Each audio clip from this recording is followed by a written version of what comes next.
Guys, I am back with my new video और इस video में हम मसल टिश्यूज़ के बारे में पढ़ेंगे।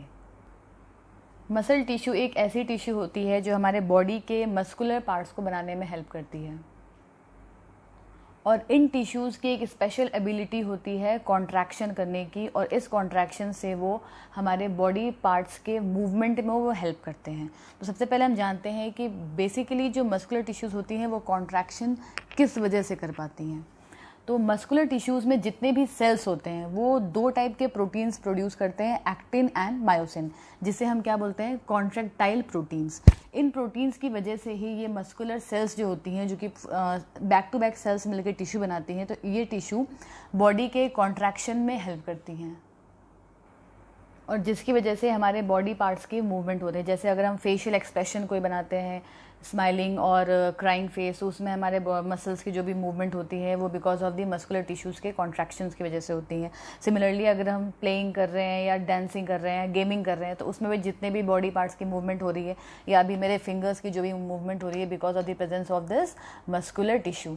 मूवमेंट की बात करें तो ये बेसिकली दो टाइप्स के मूवमेंट होते हैं हमारे बॉडी के। एक मस्कुलर मूवमेंट होता है जिसे हम क्या बोलते हैं, इनवॉलेंट्री, और एक मस्कुलर मूवमेंट होता है जिसे हम बोलते हैं वॉलेंट्री। अगर इनवॉलेंट्री मस्कुलर मूवमेंट की बात करें तो बेसिकली ये वो मूवमेंट होते हैं जो कि हमारे कंट्रोल में नहीं होते, that is not in our self control. और अगर वॉलेंट्री मस्कुलर मूवमेंट की बात करें तो वो बेसिकली बॉडी के वो मूवमेंट्स होते हैं जो कि हमारे अंडर कंट्रोल में होते हैं या फिर अंडर सेल्फ कंट्रोल।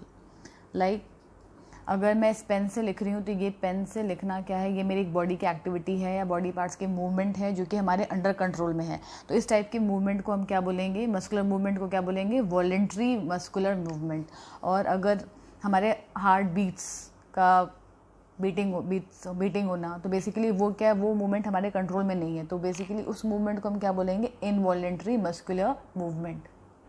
तो आज के इस वीडियो में हम ये जानेंगे कि मस्कुलर टिश्यूज़ कितने टाइप्स के होते हैं, उनका कंपैरिजन करेंगे, उनका कंट्रास्ट फंक्शन और उनके स्ट्रक्चर्स के बेसिस में डिस्कशन करेंगे। प्लस हम ये भी जानेंगे कि किस तरह से मसल टिश्यू हमारे बॉडी मोशन को इनेबल करती है। जैसे कि मैंने आपको बताया कि हमारे मस्कुलर टिश्यूज़ जो होती हैं वो कॉन्ट्रैक्शन में हेल्प करती हैं because of the presence of two proteins, actin and myosin, जिसको हम कॉन्ट्रैक्टाइल प्रोटीन्स भी कहते हैं। बेसिकली हमारे बॉडी का जो भी कॉन्ट्रैक्शन होता है वो दो कंडीशंस को फुलफ़िल करना चाहिए। पहला तो बॉडी के कॉन्ट्रैक्शन के लिए एटीपी की प्रेजेंस में ये कंडीशंस होती हैं, और दूसरा उस टाइम पर कैल्शियम आयंस का एक्सचेंज हो रहा होता है। तो ये दो कंडीशंस जहाँ भी होती हैं, मतलब उस टाइम पर वो टिश्यूज़ या सेल्स कॉन्ट्रैक्शंस की मूवमेंट में होती हैं। तो यहाँ पे मैंने एक फिगर से शो किया है, हमारे सपोज मैंने यहाँ पे एक स्केलेटल मसल सेल्स ली हैं जिसके सेल्स में दो प्रोटीन है, that is actin and myosin. Actin को एक्टिन फिलामेंट भी कहते हैं और मायोसिन को मायोसिन फिलामेंट भी कहते हैं। तो आइए हम देखते हैं कि अगर हमारे बॉडी का कोई पार्ट किसी हीट के कांटेक्ट में आता है तो उस टाइम पे हमारे बॉडी का एक्शन या हमारे बॉडी का मूवमेंट किस तरह से होगा। सपोज ये स्केलेटल मसल है हमारे बॉडी की, जिसमें एक्टिन और मायोसिन दो फिलामेंट प्रेजेंट हैं जो कि कॉन्ट्रैक्शन में हेल्प करेंगे, और जैसे ही हमारा ये बॉडी मसल हीट के कॉन्टैक्ट में आया तो हमें ये पता है कि सिग्नलिंग होती है सेंट्रल नर्वस सिस्टम से और तुरंत हमारी बॉडी कॉन्ट्रैक्ट करती है। देखते हैं कि हमारे बॉडी मसल्स हीट के स्टिमुलस देने पर कैसे कॉन्ट्रैक्शन में वो कॉन्ट्रैक्शन मूवमेंट दिखाते हैं। तो जैसे ही हीट स्टिमुलस मिलेगा उसके बॉडी के रिस्पॉन्स में तुरंत एक्टिन और मायोसिन फिलामेंट आपस में ज्वाइन कर जाएंगे, जिसकी वजह से क्या होगा, ये बाइंडिंग साइड पे मायोसिन अटैच्ड होगा और तुरंत ये मायोसिन अटैच होगा एक्टिन से, और ये एक्टिन के फिलामेंट्स तुरंत पीछे की तरफ बैक मूवमेंट पर स्लाइड करेंगे, जो कि अबाउट 10 to 12 नैनोमीटर्स की स्लाइडिंग होती है एक मायोसिन और एक्टिन फिलामेंट की बाइंडिंग साइड की।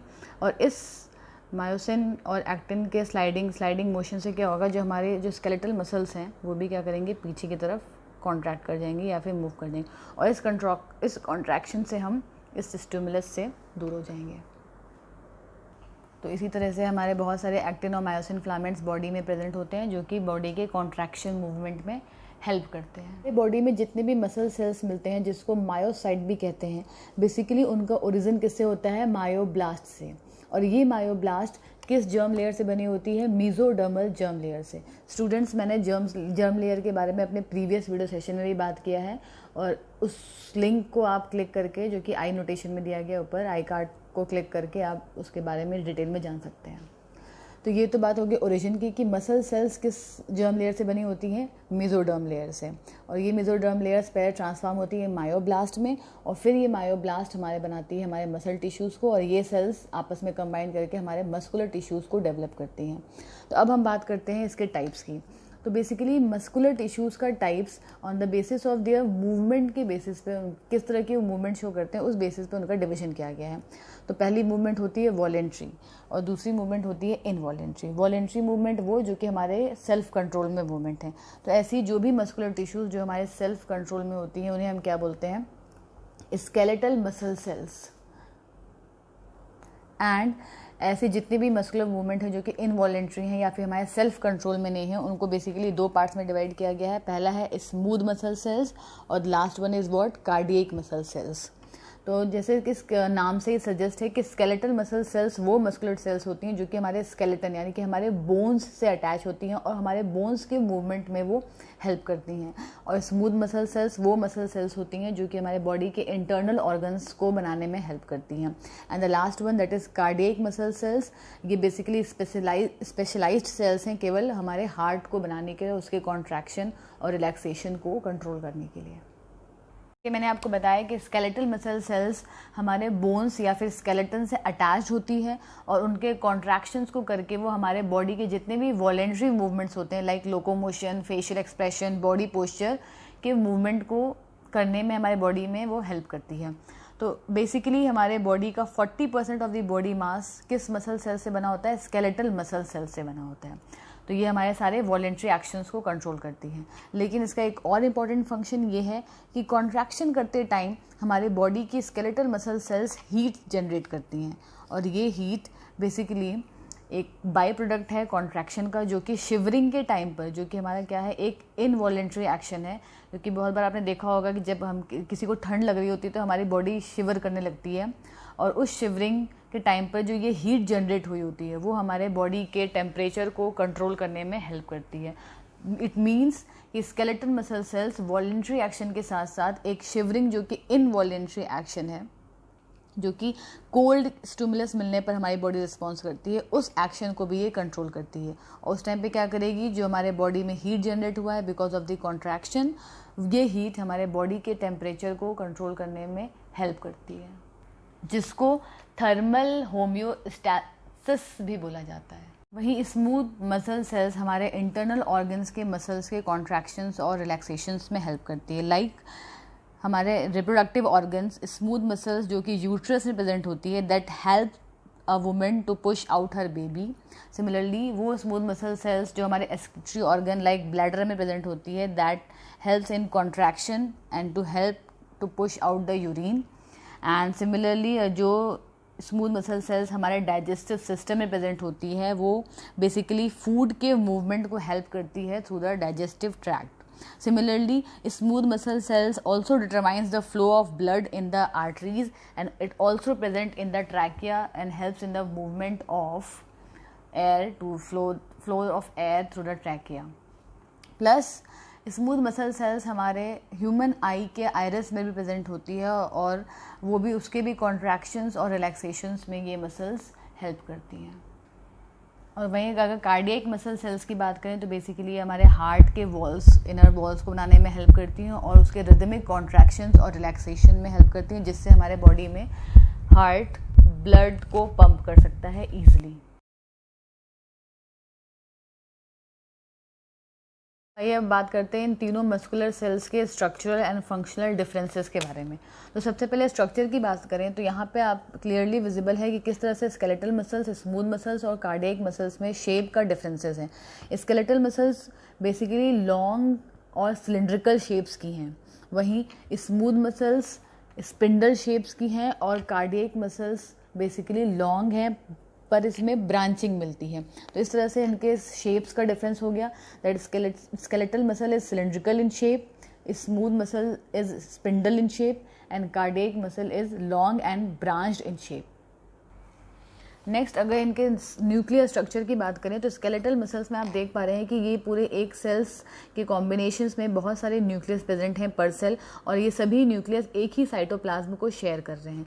तो इस कंडीशन को हम क्या बोलते हैं, multi nucleated condition that is present in skeletal muscle cells. वहीं स्मूथ और कार्डियक में आप क्या देख रहे हैं कि हर सेल पर सेल में केवल एक ही न्यूक्लियस है, जिसको मैंने डार्क वायलेट कलर से शो किया है। यहाँ पर भी आप देख पा रहे हैं कि ये ब्राउन कलर्स का डिविजन्स है जो कि डिफरेंट डिफरेंट सेल्स की लेयर को दिखा रहा है, और हर सेल में एक एक न्यूक्लियस ही मिलता है। इसलिए स्मूथ मसल सेल्स और कार्डियक मसल सेल्स में जो न्यूक्लियस होता है उसकी लोकेशन क्या होती है, single centrally nucleated cells are present. अगर हम मसल सेल्स के स्ट्रक्चर्स पर ध्यान दें तो आप देख पा रहे हैं कि यहाँ पे मैंने एक ऑरेंज कलर से स्ट्राइशन शो किया है, जो कि केवल स्केलेटल और कार्डियक मसल सेल्स में विजिबल होगा, बल्कि स्मूथ मसल सेल्स में ऐसी कोई भी स्ट्राइशंस मतलब स्ट्रिप्स या फिर धारियाँ प्रेजेंट नहीं होंगी। तो पहले हम ये जान लेते हैं कि स्ट्राइशंस होते क्या हैं। स्ट्राइशंस की बात करें तो स्ट्राइशंस बेसिकली जो हमारे कॉन्ट्रैक्टाइल प्रोटीन्स थी एक्टिन और मायोसिन की अरेंजमेंट से वो सेल में उस पैटर्न को हम अपीयरेंस देते हैं। अगर एक्टिन और मायोसिन फिलामेंट्स जो हैं वो किसी भी मस्कुलर सेल्स में लेंथ वाइज ऑल्टरनेट पैटर्न में अरेंज होंगी बहुत सारी, तो वो as a form of strips या फिर स्ट्राइशंस के फॉर्म में वो पैटर्न सेल्स में नजर आएंगे। तो अगर इस तरह के विजिबिलिटी दिखती है तो उसे हम क्या बोलते हैं, स्ट्राइटेड मसल सेल्स, जो कि केवल स्केलेटल और कार्डियक में विजिबल होते हैं। लेकिन वही स्मूथ मसल सेल्स की बात करें तो वहाँ पर कॉन्ट्रैक्टाइल प्रोटीन्स जो होती हैं वो लेंथ वाइज ऑल्टरनेट पैटर्न में ना अरेंज होकर कैसे अरेंज होती हैं, ऑब्लिकली अरेंज होती हैं, और इस तरह से वहाँ पर वो इस तरह के स्ट्राइशंस हमें विजिबल नहीं होते हैं। शायद इसलिए इसका नाम भी स्मूथ रखा गया। स्मूथ मतलब सिंपल लेयर होती है जिसमें कोई भी स्ट्राइशंस विजिबिलिटी नहीं होती हैं। तो इसलिए इस बेसिस पे क्या हो गया कि skeletal muscles are striated in nature and cardiac muscles are also striated in nature, जबकि smooth muscle cells are not striated in nature. तो अब तक तो हमने बात कर ली सारे मसल सेल्स के स्ट्रक्चरल डिफरेंसेस के बारे में। अब हम बात करने जा रहे हैं उनके फंक्शन और लोकेशन के बारे में, जो कि हमने पहले ही पढ़ लिया है कि स्केलेटल मसल्स वो मसल सेल्स हैं जो कि वॉलेंट्री एक्शंस को कंट्रोल करती हैं, and smooth and cardiac muscles involuntary actions को कंट्रोल करती हैं। अब अगर इनकी लोकेशंस की बात करें तो ये भी हम पहले ही पढ़ चुके हैं। स्केलेटल मतलब स्केलेटन, जो कि हमारे बोन्स या स्केलेटन में प्रेजेंट होंगी। स्मूथ मसल सेल्स हमारे जितने भी इंटरनल ऑर्गन्स हैं उनमें प्रेजेंट होंगी, एंड कार्डियक मसल सेल्स बिल्कुल बहुत ही क्लियर है कि वो हमारे हार्ट की लाइनिंग्स को या फिर वॉल्स को बनाने में हेल्प करती हैं, उसके कॉन्ट्रैक्शंस और रिलैक्सेशन मूवमेंट में वो हेल्प करती हैं।